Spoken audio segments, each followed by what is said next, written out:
surat Pak masuk ke Bapak. Surat apa nih? Kepada yang terhormat Wakil Menteri Tenaga Kerja, Kantor Kementerian Tenaga Kerja, Jalan Gatot Subroto, betul. Dari pengusaha yang terzolimi. Waduh, kok pengusaha terzolimi? Apa isinya Pak? Kepada yang terhormat Wakil Menteri Tenaga Kerja, Kantor Kementerian Tenaga Kerja, Jalan Gatot Subroto, bla bla bla bla. Tembusan Tuhan Yang Maha Esa, Presiden RI, Wakil Presiden RI, atasan saudara, atasan saya, Komisi 9 DPR RI, Komisi 6 DPR RI, bawahan saudara di seluruh provinsi Indonesia, lampiran ijazah, gile.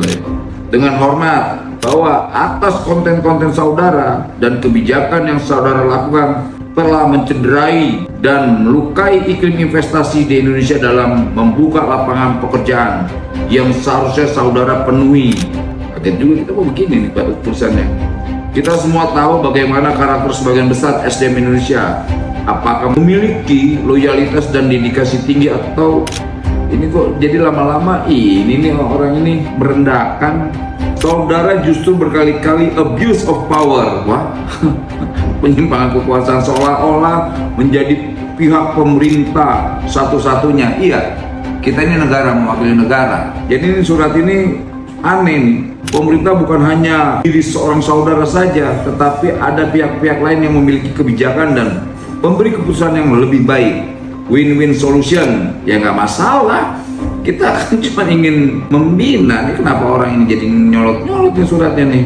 Hampir semua komentar di medsos saudara yang kontra, termasuk saya, terhadap konten saudara, tetapi saudara seperti tidak pernah menghiraukan. Saudara seperti mencari simpati buruh saja. Kita tahu buruh pastinya kualitasnya jauh lebih banyak daripada pengusaha atau pemberi kerja. Ini apa? Maksudnya ngoceh-ngoceh, ngomel-ngomel.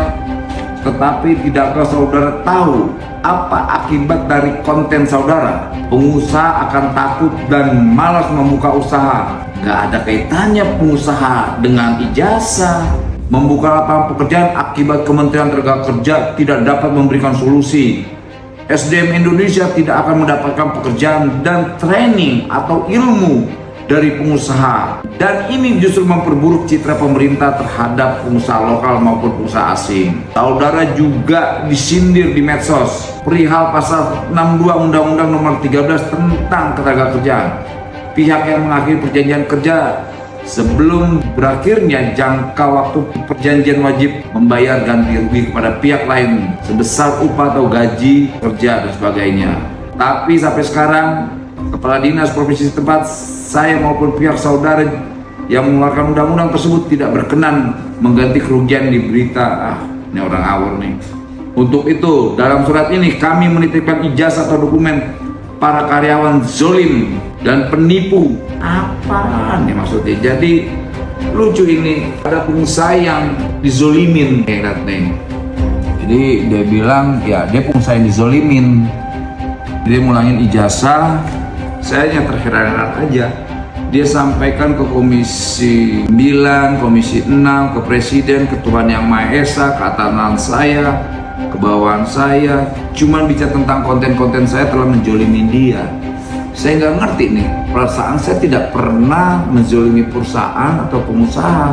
Yang saya lakukan adalah pembinaan, penertiban agar para pengusaha ini tertib, patuh terhadap Undang-Undang Ketenagakerjaan, terhadap surat edaran yang sudah kita berikan. Nah ini udah ada perlawanan nih. Jadi mereka merasa dizolimin karena kita minta agar pengusaha itu membalikkan ijazah para karyawannya. Nggak boleh ada penalti. Nah ini ada perlawanan yang luar biasa ke saya nih. Gila ini. Jadi ini poin yang ngeri kali. Saudara justru berkali-kali abuse of power. Kalau saya melakukan penyimpangan terhadap kekuasaan, dia bisa laporkan ke kepolisian, dia bisa laporkan ke presiden, dia bisa laporkan ke pihak-pihak yang benar-benar bisa melakukan tindakan, khususnya penegak hukum. Karena saya juga tidak mau berdiri di atas hukum, tidak. Karena kita harus ada penegakan hukum. Penegakan hukum itu penting. Jadi ya, saya dibilang abuse of power lah. Jadi saya seolah-olah menjadi pihak pemerintah satu-satunya. Loh, karena memang konten saya di ketenagakerjaan, ya fokus saya di tenaga kerjaan, tidak fokus pada persoalan di luar kewenangan saya.